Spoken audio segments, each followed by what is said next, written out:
In today's video, I'm going to be going over some of the most common ways that you're already using hypnosis. Hi, I'm Elizabeth. I'm a certified hypnotist and peak performance coach, helping you overcome self-esteem issues or anything really that's holding you back from going after your dreams, and I help you feel better doing it. You're using self-hypnosis all of the time, and in today's video, I'm going to give you some examples.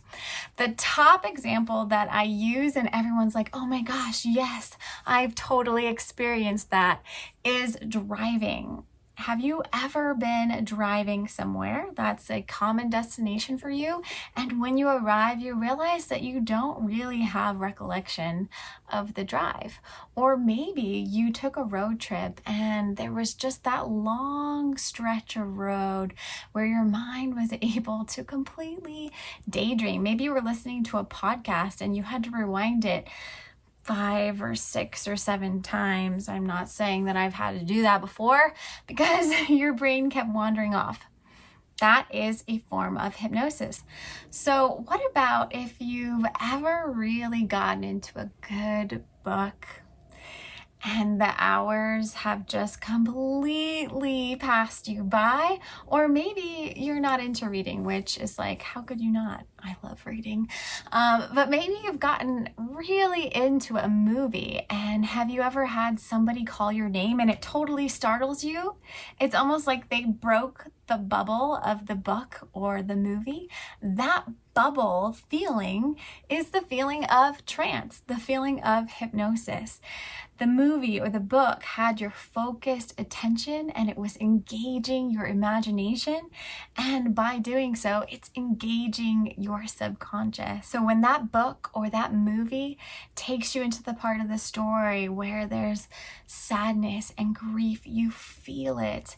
When it's a thriller and you're on the edge of your seat, you feel it in your body as if it was actually happening.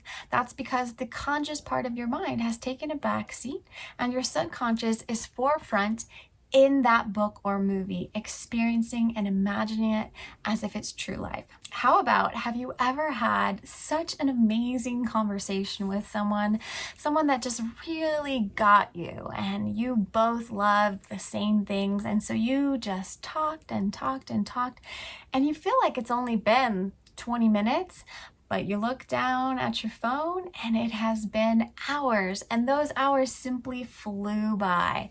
That is another form of hypnosis. Think about it. Your focus is engaged, your brain, your emotions, your memories, all of that subconscious mind is engaged, and time distortion is a huge indicator of hypnosis. So if you have an activity that you love doing, it's most likely tied to a trance state.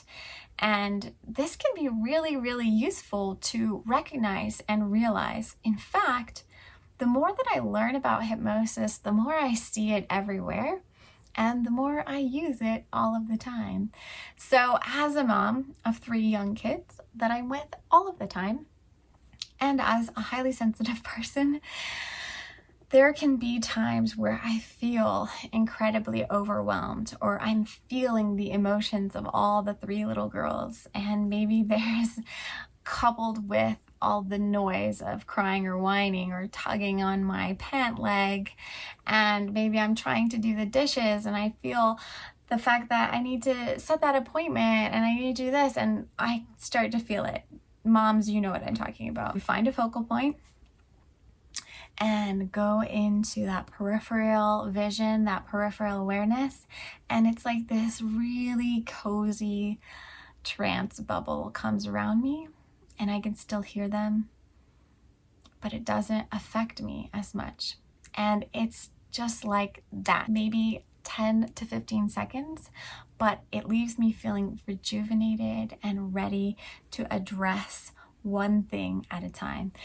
I really can't overstate how incredibly useful hypnosis is and how it has completely changed my life and the way that I approach everything. So I hope this shows you how you already use hypnosis all of the time.